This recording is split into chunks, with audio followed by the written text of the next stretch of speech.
The Cock, the Mouse, and the Little Red Hen.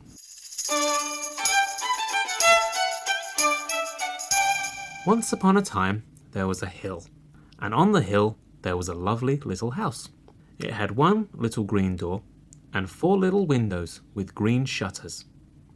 And in it there lived a cock and a mouse and a little red hen.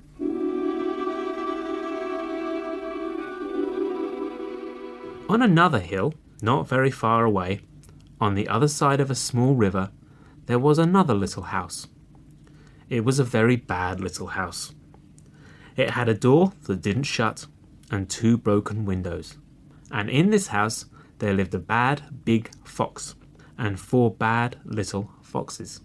One morning, these 4 bad little foxes came to the big bad fox and said, "Oh, father, we're so hungry." "We had nothing to eat yesterday," said one.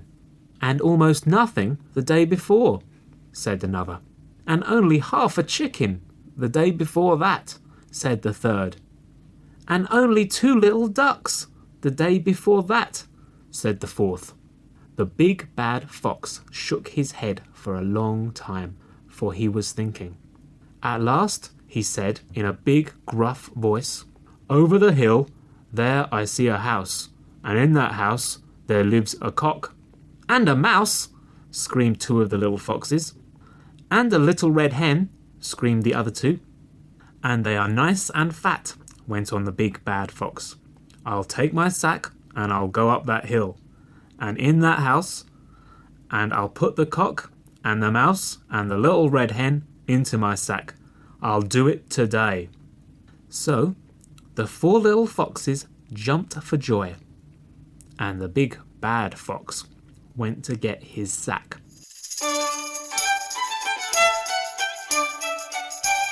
But what was happening to the cock and the mouse and the little red hen all this time? That morning, the cock and the mouse had both got out of bed on the wrong side. The cock said the day was too hot, and the mouse said it was too cold. They came grumbling down to the kitchen, where the good little red hen was working happily about the house. "Who'll get some sticks for the fire?" she asked. "I shan't," said the cock. "I shan't," said the mouse. "Then I'll do it myself," said the little red hen. So off she ran to get the sticks. "And now, who'll fill the kettle from the spring?" she asked. "I shan't," said the cock. "I shan't," said the mouse. "Then I'll do it myself," said the little red hen. And off she ran to the spring to fill the kettle. "And who'll get the breakfast ready?" she asked, as she put the kettle on to boil. "I shan't," said the cock. "I shan't," said the mouse. "Then I'll do it myself," said the little red hen.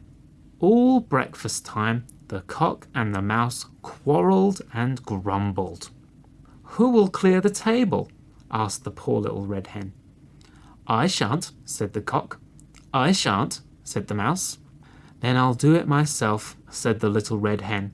So she cleared everything away, swept up the floor, and brushed up the fireplace.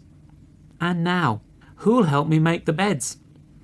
"I shan't," said the cock. "I shan't," said the mouse. "Then I'll make the beds by myself," said the little red hen, and she went away upstairs. But the lazy cock and the lazy mouse each sat down in a comfortable armchair by the fire, and soon fell fast asleep.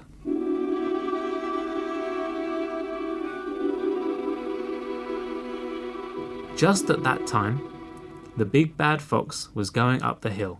Then he walked into the garden of the lovely little house and peeped in at the window. Rat-tat-tat, rat-tat-tat. The fox knocked on the door. "Who can that be?" said the mouse, and half opened his eyes. "Go and look for yourself, if you want to know," said the rude cock. "It's the postman, perhaps," thought the mouse, "and he may have a letter to me." So he did not wait to see who it was, but lifted the latch and opened the door. As soon as he opened it, the big bad fox jumped in. with a cruel smile upon his face. "Oh, oh, oh!" squeaked the mouse, and he tried to run up the chimney. "Doodle, doodle, doo!" screamed the cock as he jumped on the back of the biggest armchair. But the fox only laughed. He caught the little mouse by the tail and pooped him into the sack. Then he caught the cock by the neck and pooped him in too. Then the poor little red hen ran quickly downstairs to see what all the noise was about, and the fox caught her and put her into the sack with the others. Then he took a long piece of string out of his pocket and tied the sack with it. After that, he threw the sack over his back and off he went down the hill. "Oh, I wish I hadn't been so rude," said the cock. "Oh, I wish I hadn't been so lazy," said the mouse. "It's never too late to mend," said the little red hen, "and don't be too sad. See, I have my little work bag here, and in it there is a pair of scissors, a little thimble, and a needle, and a thread. Very soon you will see what I am going to do."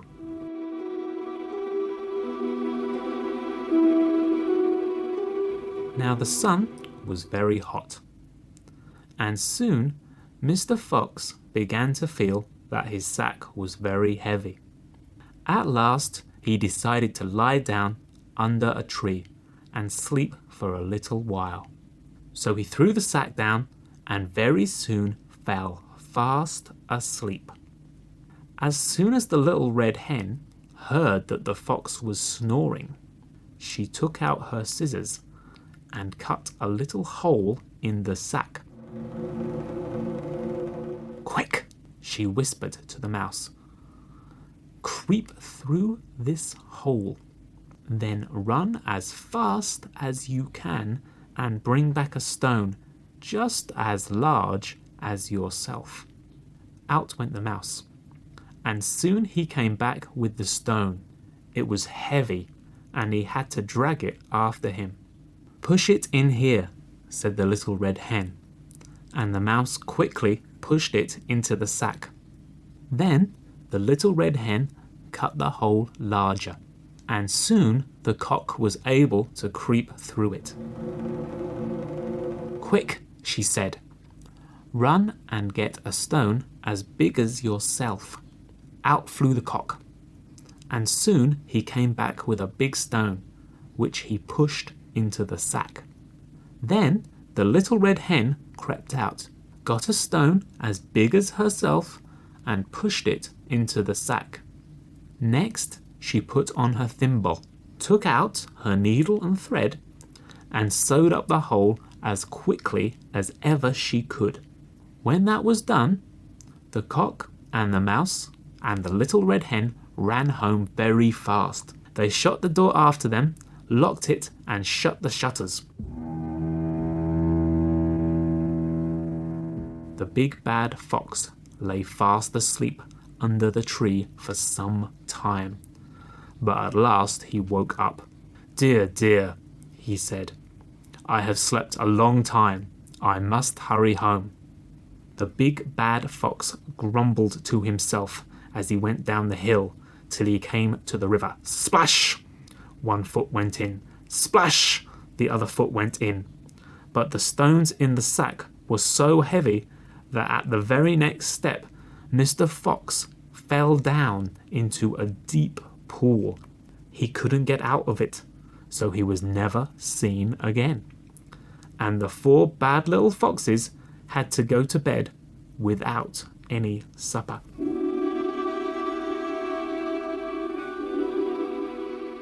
But the cock and the mouse never grumbled again. They lit the fire, filled the kettle, made the breakfast, and did all the work, while the good little red hen had a holiday.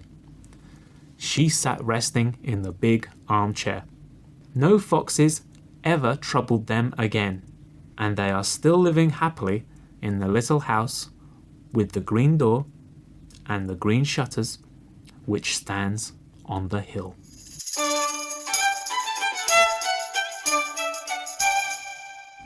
Say why. The house of the cock, the mouse, and the little red hen was lovely, and the house of the big bad fox was very bad.